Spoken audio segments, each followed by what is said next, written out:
Question 1. To find the percentage overshoot of the second-order system. From lecture, we know the definition of percentage overshoot can be calculated by this formulation.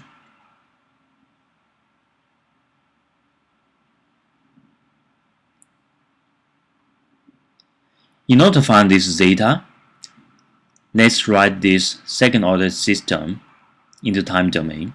In Laplace domain, GS is defined by response over the excitation.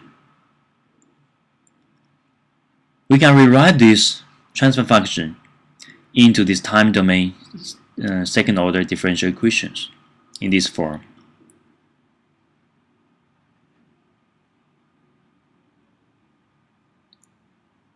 So let's compare this with the standard form of second-order system.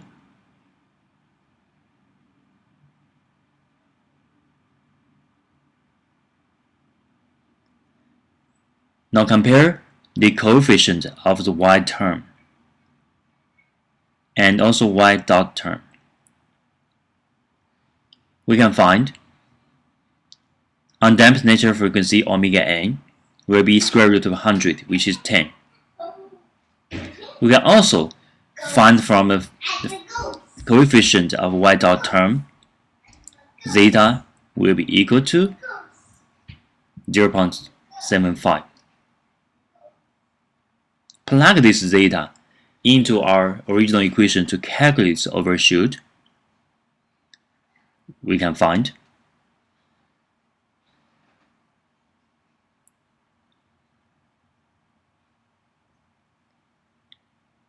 the percent overshoot of this system is 2.838. The right answer here is A. Second problem, you are given differential equations in time domain. You are asked to find the magnitude and phase angle. True or false question. Let's first do Laplace transform. Is and Vs can be related by this equation. Of course, the transfer function is written by output Is over input Vs, which is Cs.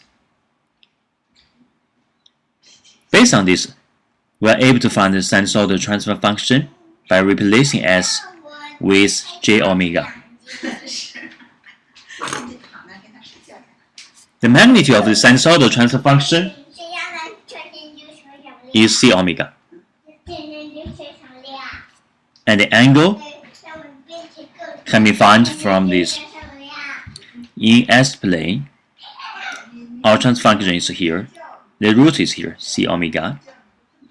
The phase angle, of course, will be 90 degrees. Of course, the statement of this question is correct, true. Third problem, you are given the transfer function of first-order system and also the sinusoidal input. From GS, we can find Gj omega, sinusoidal transfer function, by replace S with j omega.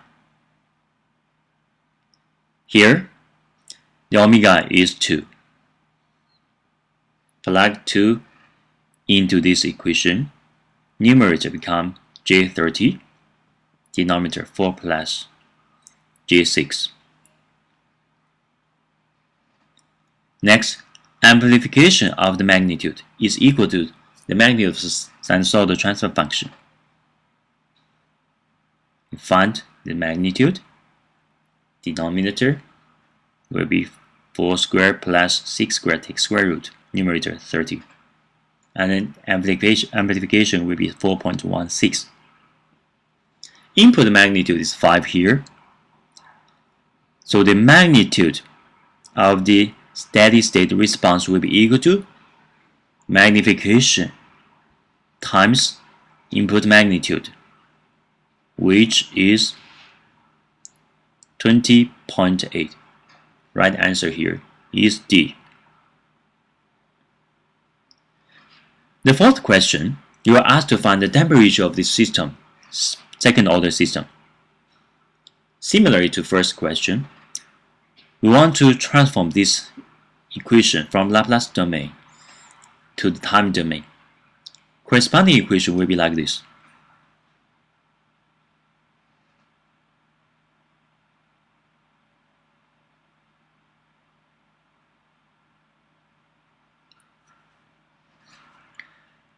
Next, coefficient of y term is omega n squared. We can find omega n will be 6. And the coefficient of the y dot term will be this. And is equal to 4.2. We can find the damping ratio of the system is equal to 0.35. Answer C is correct. Question number 5. You were asked to find the pole locations in the S-plane. Definition: denominator will be equal to 0. The poles can be found by s squared plus 2s plus 9 is equal to 0. The roots of this equation, of course, will be equal to this divided by 2.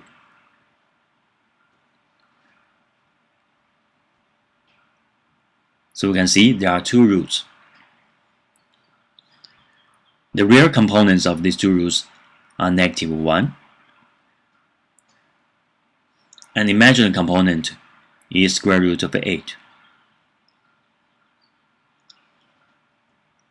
So answer C, the first root, -1 plus j square root of 8.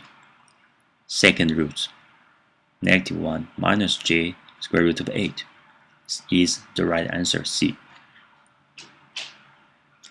Question number 6. You are asked to find the time constant of this system. And then again, we want to write this transfer function based system into these time domain equations.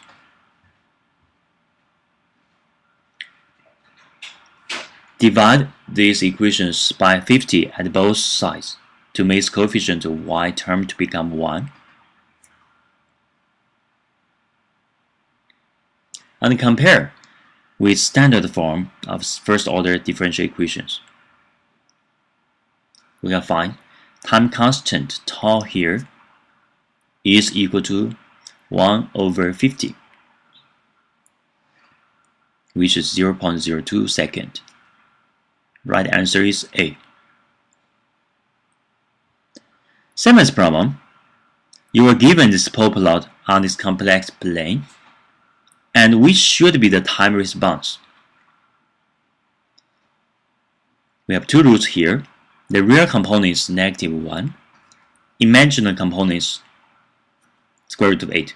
Real roots tell us this is a decaying system. Also, we have non-zero imaginary component. It tells us this system must be oscillatory. Let's look at all these answers.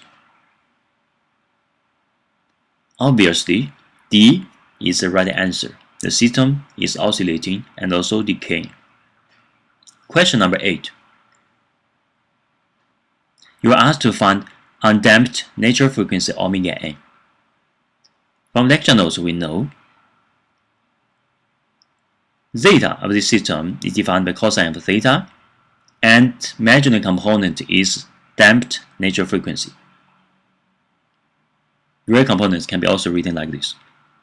And then undamped natural frequency is actually the distance from the roots to the origin of this S-plane. Plug in the numbers.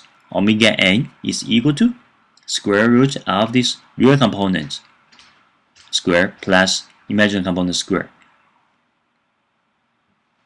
It is equal to 7.616 radian per second. Answer D is correct. The ninth question, you were asked to match the response with the roots of this system. Let's take a look at the first roots plot. Pole plot. All these poles are aligned on the radial line. We know zeta is defined by cosine theta. They are the constant, they are the same. So we know these three systems should have same percentage overshoot. So C should be the matching response. Second root, we see all the poles have constant real parts. That tells us they must have same decay rate. Of course, when it is oscillating, same decay rate of the envelope. So here, look at the left. B is the right answer.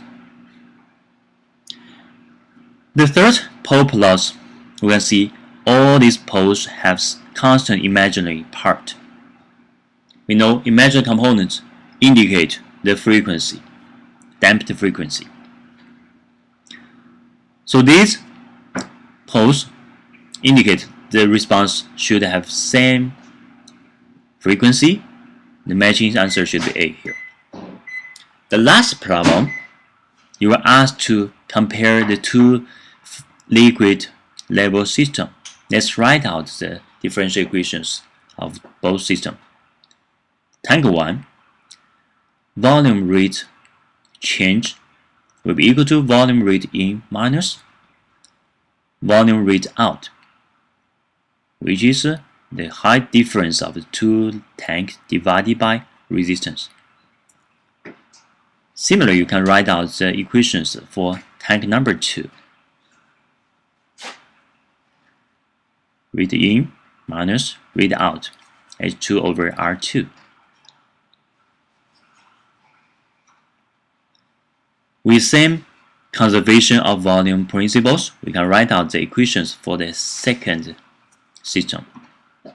This is equation for tank number 1.